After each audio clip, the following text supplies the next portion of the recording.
할렐루야. 찬송가 330장 부르시면서 찬양 예배를 드리겠습니다. 330장.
말씀만 있는 대로 힘써 일하라.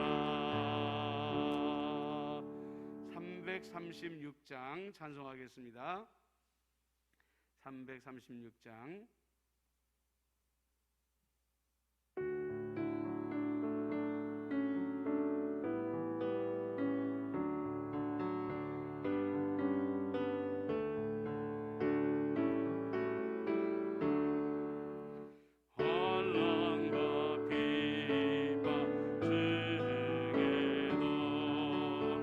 성도는 신앙 지켰네.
338장 하나 더 부르겠습니다. 338장.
한 주간에 우리의 목자가 되어 주시어서 푸른 초장과 실망한 물가로 인도하여 주시며 거룩한 주일 예배로 하나님께 영광 돌리게 하여 주시옵시고 이 시간 하나님께 힘찬 찬양 부르며 찬양 예배로 나오게 하여 주심을 감사드립니다. 날마다 어둠이 깊어가는 이 세상 가운데에 빛이신 예수님이 너무나도 필요합니다. 날마다 우리 예수님께서 빛이 되어 우리 곁에 가까이 와 주심으로 말미암아 내 발에 등불이 되어 주시고 내 길에 빛이 되어 주심으로 말미암아서 이 어두운 세상 가운데에 길을 잃지 아니하도록 역사하여 주시옵기만을 간절히 바라옵고 원하옵나이다. 아버지 하나님이여, 날마다 우리가 부활의 소망을 마음에 품고 살아가는 성도들이 되게 하여 주시옵소서. 이 땅에 미련을 둠으로 말미암아 아버지 마음이 해이해지거나 아버지 마음을 빼앗기는 자들이 되지 말게 하여 주시옵시고, 아버지 하나님의 나라에 가는 날 그날을 두려워하는 자가 되어지는 것이 아니라 사도 바울처럼 늘 사모하며 부활을 꿈꾸며 살아갈 수 있도록 역사하여 주시옵소서. 그리할 때에 사단이 우리 마음 가운데 뿌려대는 염려와 근심의 걱정이 아버지 하나님이여 성령의 불길로 말미암아 불타 없어지게 될 줄로 믿습니다. 부활을 향한 소망이야말로 우리의 가장 위대한 소망이 되게 하여 주시옵시고, 부활의 위대한 소망으로 모든 염려와 근심과 걱정을 이겨낼 수 있는 임마누엘 교회의 성도들이 다 되어줄 수 있도록 역사하여 주시옵소서. 아버지 하나님이시여, 우리 임마누엘 교회가 40주년을 달려왔습니다. 이제 아버지 코로나19의 엄중한 상황 가운데에서 아버지 또한 40주년이 가까워져 오고 있는 이때에 하나님께서 자비를 베풀어 주심으로 말미암아 그날까지는 코로나19가 종식되게 하여 주시옵시고, 아버지 하나님의 면역이 이루어짐으로 말미암아 모든 성도들이 은혜 가운데 자유롭게 모여 하나님을 예배할 수 있는 날이 될 수 있도록 역사하여 주시옵소서. 그동안 어려운 일들이 많았으나 이 어려운 일들이 다 밑거름이 되게 하여 주시어서 임마누엘 교회의 부흥이 밑거름이 되게 하여 주시옵시고, 이제는 아버지 하나님이여 뿌리를 내리고 줄기를 틔우고 꽃을 맺고 열매를 맺는 우리 임마누엘 교회가 되어 주시도록 역사하여 주옵소서. 하나님의 말씀을 붙들고 나아갑니다. 주 성령 하나님께서 우리와 함께하여 주시옵시고 하나님의 말씀으로 우리를 붙잡아 주옵소서. 예수님의 이름으로 기도드리옵나이다. 아멘.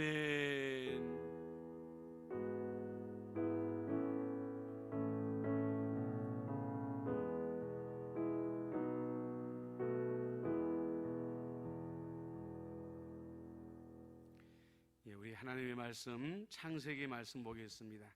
창세기 22장 말씀, 창세기 22장 말씀 6절부터 14절까지입니다. 본문 말씀 22장 6절부터 14절까지입니다.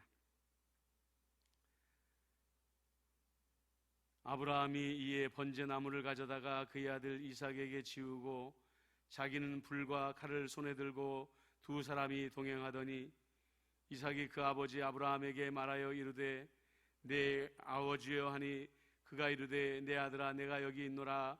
이삭이 이르되 불과 나무는 있거니와 번제할 어린 양은 어디 있나이까? 아브라함이 이르되 내 아들아 번제할 어린 양은 하나님이 자기를 위하여 친히 준비하리라 하고 두 사람이 함께 나아가서 하나님이 그에게 일러주신 곳에 이른지라. 이에 아브라함이 그곳에 제단을 쌓고 나무를 벌려놓고 그의 아들 이삭을 결박하여 제단 나무 위에 놓고 손을 내밀어 칼을 잡고 그 아들을 잡으려 하니 여호와의 사자가 하늘에서부터 그를 불러 이르시되 아브라함아 아브라함아 하시는지라. 아브라함이 이르되 내가 여기 있나이다 하매 사자가 이르되 그 아이에게 내 손을 대지 말라. 그에게 아무 일도 하지 말라. 내가 내 아들 내 독자까지도 내게 아끼지 아니하였으니 내가 이제 내가 내 하나님을 경외하는 줄을 아노라. 아브라함이 눈을 들어 살펴본즉 한 숫 양이 뒤에 있는데 뿔이 수풀에 걸려 있는지라. 아브라함이 가서 그 숫 양을 가져다가 아들을 대신하여 번제로 드렸더라.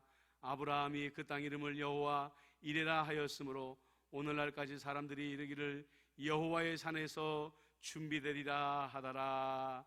아멘. 우리가 잘 아는 모리아 산의 이야기입니다. 우리가 아는 것처럼 아브라함은 유목민이기 때문에 풀과 물을 찾아서 여행을 다녀야만 했습니다. 매일같이 다른 곳만 가는 것이 아니죠. 이곳에 머물다가 저곳에 머물다가 하다가 보면 자기가 순회하던 곳으로 또 다시 돌아오고는 하는 것입니다. 그래서 아브라함은 모리아 근처에만 오면은 마음이 아마 철렁했을 것입니다. 옛적에 그곳에서 있었던 일들이 기억났기 때문인 것이죠. 하나님께서 이 모리아 산에서 아브라함에게 얼마나 큰 시험을 받게 하셨습니까? 하나님이 어느 날 느닷없이 100년 만에 얻은 아들, 이제 한참 사랑받고 귀한 아들을 제물로 바치라고 하셨습니다. 아브라함이 놀란 것은 이제까지 하나님이 이방인들이나 하는 것처럼 사람을 제물로 바치라고 한 적이 단 한 번도 없었기 때문입니다. 또 그 재물도 다른 종이 아니고 노예가 아니고 지난 100년 동안 수많은 인내와 오래 참음과 시험을 이겨낸 끝에 받은 이삭을 바치라고 하니까 아브라함의 마음이 얼마나 놀라고 아팠겠습니까? 그런데 성경을 읽으면서 우리가 처음 놀라게 되는 것은 무엇이냐면요, 아브라함의 이해할 수 없는 행동입니다. 아브라함은 예전에 하나님이 이해할 수 없는 명령을 내리거나 도무지 받아들일 수 없는 명령을 내리게 되면 어떨 때는 말대꾸도 하고 어떨 때는 막아서기도 하지 않았습니까? 하나님이 소돔과 고모라를 멸망시키겠다 했을 때에는 5번이나 막아서면서 어떻게 하든지 간에 자기 조카 롯을 구하려고 하지 않았습니까? 그랬던 아브라함이 정작 자기에게 둘도 없이 귀한 아들 이삭을 내 제물로 바쳐라 했을 때에는 어떤 말대꾸도 하지 아니하고 변명도 하지 아니하고 막아서지도 않았다는 것입니다. 그리고 놀라운 것은 무엇이냐면 이삭에게 자기 자신을 불태울 번지할 나무를 직접 짊어지게 만들고 자기는 한 손에는 칼을 들고 한 손에는 불을 들고 모리아산 정상을 향해 올라가고 있었다는 거예요. 한편으로 보면은 이렇게 모진 아버지가 있을 수 있을까? 어떻게 자기 자식을 불태울 그 제목을 자기 자식에게 짊어지우고 저렇게 올라가게 할 수 있을까? 너무 잔인하지 않을까? 이렇게 우리는 생각해 볼 수가 있다는 것이죠. 아브라함은 도대체 어떻게 해서 이런 사람이 되어졌을까요? 아브라함은 나쁜 사람, 악한 사람이 되어졌기 때문에 이런 일들을 행하고 있을까요? 그렇지 않습니다. 아브라함이 예전에는 때때로 하나님의 말씀에 불순종하고 때때로는 하나님의 길을 막아서려고 했었지만은 이삭을 얻기까지 100년 동안의 그 수많은 시험과 환난과 어려움과 인내의 과정을 통하여 이제는 그의 믿음이 거의 완전한 단계에 이르게 되었다는 것입니다. 하나님의 명령에 토를 달지 않는 단계에 이르렀습니다. 그래서 마치 도수자금으로 어린 양을 끌고 가는 것처럼 가는 목자처럼 자기 아들 이삭을 불평하지 아니하고 데리고 끌고 가고 있었던 것입니다. 물론 마음속으로는 아브라함은 피눈물을 흘리고 있었을 것입니다. 하나님, 꼭 이렇게까지 하셔야 되겠습니까?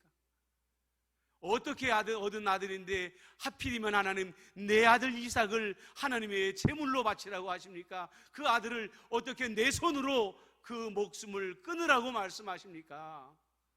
아브라함의 마음은 불붙는 것 같을지는 몰랐어도 그의 삶은 순종으로 옮겨져 가고 있었다는 것입니다. 이것을 보았을 때 믿음은 시험을 통하여 단련되어지고 단단해진다는 것을 알 수가 있습니다. 그리고 믿음이 단단해졌다는 가장 위대한 큰 증거는 순종이라는 것을 아브라함을 통해서 볼 수가 있다는 것이죠. 그래서 오늘 성경 말씀에 읽지 않았지만 하나님께서 아브라함을 이삭을 제물로 바쳐라 하였을 때 원래 그렇게 하려고 했던 것이 아니라 아브라함을 시험해 보려고 했다라고 분명히 기록하고 있었던 것이죠. 무엇을 시험하려고 했던 것입니까? 아브라함의 믿음이 얼마나 준비되었나, 아브라함이 어디까지 순종할 믿음이 되었나 시험하려고 하나님은 이삭을 제물로 바치라고 말씀하고 있었다고 하시는 것입니다. 여러분, 우리가 분명히 알아야 될 것이 있습니다. 그것은 뭐냐면 하나님이 아브라함이 완전한 순종의 사람이 되기를 기대했던 것처럼 하나님은 예수 믿는 모든 사람들이 다 순종의 사람이 되어지기를 기대하고 있다는 것입니다. 그렇기 때문에 아브라함을 인내와 시험과 오래 참음으로 시험하셨던 것처럼 하나님은 아브라함 같은 정도의 수준이 아닐지는 몰라도 우리들도 시험하시고 우리들도 인내하시고 우리들에게도 오래 참음을 요구하실 때가 있다는 것이죠. 언제까지요? 하나님께서 우리에게 기대하는 순종의 사람이 될 때까지 하나님은 우리를 연단하시고 우리를 인내시키시고 우리에게 오래 참음의 훈련을 시키시는 하나님이시라는 것입니다. 성경은 말합니다. 히브리서 5장 8절에 예수님은 하나님의 아들이셨으나 몸소 여러 가지 고난을 통해 순종을 배워서 라고 이렇게 말을 하고 있습니다. 물론 여러분, 이것은 예수님께서 정말로 문자 그대로 순종을 배웠다는 말이 아닙니다. 그런데 예수님조차도 수많은 고난의 길을 통하여서 십자가의 순종에 이르지 않았느냐라고 말을 하고 있는 것이죠. 그만큼 그리스도인들에게 고난은 필수요, 그 고난의 목표는 순종이라고 말하고 있는 것입니다. 그리고 오늘 시험의 자리가 되었던 모리아산이라는 것은 영적인 의미가 있는 곳입니다. 오늘 성경에 보면 하나님께서 이삭을 정말로 제물로 바치려고 하는 아브라함을 말렸습니다. 그리고 사자가 이르되 그 아이에게 내 손을 대지 말라, 그에게 아무 일도 하지 말라, 내가 내 아들 내 독자까지도 내게 아끼지 아니하였으니 내가 이제야 내가 하나님을 경외하는 줄 아노라 하시면서 거기에 준비된 숫 양을 통하여 하나님께 번제를 드리게 하였습니다. 제사를 드리게 하였다는 것이죠. 그런데 여러분, 아브라함이 하나님께 믿음으로 순종으로 번제드린 그 모리아산이 나중에 어디가 되는지 아십니까? 바로 솔로몬의 성전이 되어지는 곳이었다는 것입니다.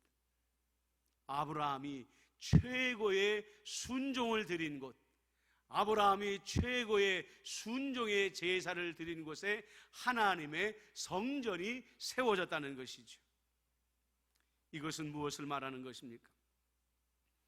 우리도 하나님을 향하여 때로는 오래 참아야 되고 인내해야 되고 고난을 겪어야 되고, 그래서 우리가 순종하게 됐을 때에 하나님께서 우리가 서 있는 삶의 자리를 영광스럽게 하신다는 것입니다. 우리를 존귀하게 하신다는 것이죠. 우리를 높이신다는 것을 하나님께서 말씀하시는 것입니다. 우리 하나님께서 상이 없는 고난을 우리에게 허락하시는 경우는 없습니다. 은혜의 보상이 없는 그런 고난을 하나님께서 우리에게 요구하실 때는 없다는 것이죠. 순종하면 상급이 따르는 것입니다. 순종하면 영광이 따라오는 것입니다. 순종하면 은혜가 따라오게 되는 것입니다. 말씀을 정리합니다. 아브라함은 수많은 인내와 오래 참음과 시험 끝에 자기 아들 이삭조차도 하나님께 바칠 만한 순종의 사람이 되어졌습니다.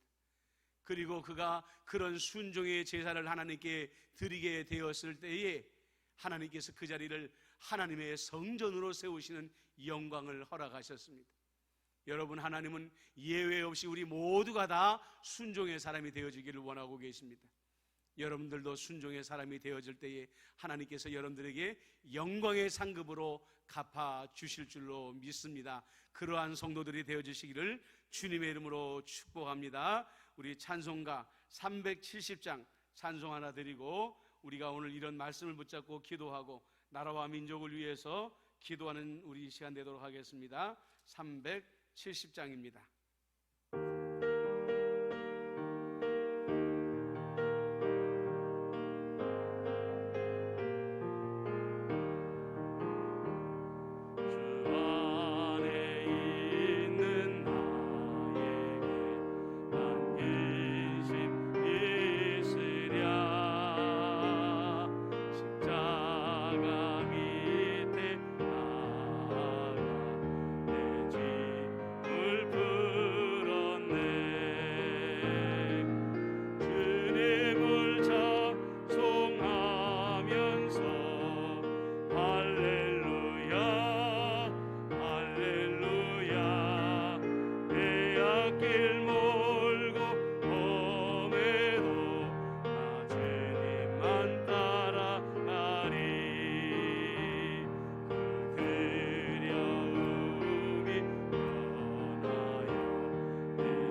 시간에 우리가 기도할 때에 하나님이 우리를 시험하셔도 인내하셔도 오래 참게 하셔도 우리를 진정한 순종에 이르게 하심을 믿습니다. 우리가 하나님이 요구하시는 순종의 자리에 가게 하여 주시옵소서. 그리고 그 순종의 자리에서 하나님의 위대한 보상과 영광을 누리게 하여 주시옵소서. 여러분 이 시간은 기도하시고요, 우리나라를 위해서 기도할 때 안보를 튼튼히 세워주시옵시고 무너진 경제를 일으켜 세워달라고, 마음에 낙심하고 있는 자들을 위로해달라고, 또 우리 임마누엘교회 40주년이 부흥하는 40주년이 되게 해달라고 우리 한 목소리로 기도하겠습니다. 기도합니다. 살아계시고 역사하시는 만군의 주 여호와 아버지 하나님, 이 시간에 우리 하나님을 향하여 우리가 간절히 기도합니다. 아버지 하나님이여, 이 나라와 이 민족 가운데에 아버지 하나님이시여 참으로 함께하여 주실 때에 먼저는 우리가 순종의 사람이 되게 하여 주시옵소서. 하나님이 우리를 오래 참게 하시는 것도, 우리를 연단하시는 것도, 우리를 인내하게 하시는 것도, 우리가 하나님이여 아브라함처럼 순종의 사람이 되게 하시려고 하시는 것을 우리가 깨닫게 하여 주시옵시고, 우리가 순종의 열매를 맺게 될 때에 하나님은 영광스러운 은혜로 우리에게 보상하여 주시는 하나님이라는 것을 우리가 온전히 깨닫게 하여 주시옵소서. 더불어 하나님께 간절히 기도합니다. 대한민국을 위하여 기도하오니 아버지 하나님의 무엇보다도 안보를 든든히 세워주시어서 북한의 김정은이가 핵무기로 우리를 위협하지 못하게 하여 주시옵시고, 아버지 나라의 정치가 안정되어지게 하여 주시옵시고, 여야가 힘을 합하여서 나라의 경제를 일으키며 코로나19를 이기는 데에 힘을 합할 수 있도록 은총을 더하여 주시옵소서. 아버지 하나님, 우리 임마누엘교회가 40주년을 맞이합니다. 이제 임마누엘교회가 모든 혼란을 뒤로하고 아버지 하나님이여 기쁨을 맞이하는 임마누엘교회, 부흥을 맞이하는 임마누엘교회가 되어줄 수 있도록 역사하여 주시옵소서. 모든 이들에게 기쁨의 40주년이 되어줄 수 있도록 아버지 하나님 역사하여 주시옵소서. 주께 감사합니다. 주여 감사합니다. 사랑과 은혜가 많으신 아버지 하나님, 아브라함의 모든 연단은 순종의 사람을 만들기 위함이었습니다. 하나님께서 우리를 시험하시고 오래 참게 하시는 것도 순종의 사람이 되게 하시려고 하시는 것이오니, 우리도 아브라함처럼 순종의 사람이 되어짐으로 말미암아 모리아 산에 하나님의 솔로몬의 성전이 성되었던 것처럼 우리에게도 영광스러운 하나님의 은혜의 보답이 임하여 줄 수 있도록 역사하여 주옵소서. 나라를 위하여 기도하였습니다. 임마누엘 교회를 위하여 기도하였습니다. 우리의 모든 기도가 주의 나라에 상달되게 하여 주시옵소서. 우리 구주 예수 그리스도의 은혜와 아버지 하나님의 크신 사랑하심과 성령 하나님의 안보 교제 교통 위로하심이 오직 주님 아브라함처럼 순종의 사람이 되겠습니다 다짐하는 임마누엘교회 모든 성도님들 한 사람 한 사람 위에와 가정과 생업의 자리 위에, 교회와 나라와 민족과 세계 열방 위에 지금부터 영원토록 함께 하시기를 간절히 축원하옵나이다. 아멘.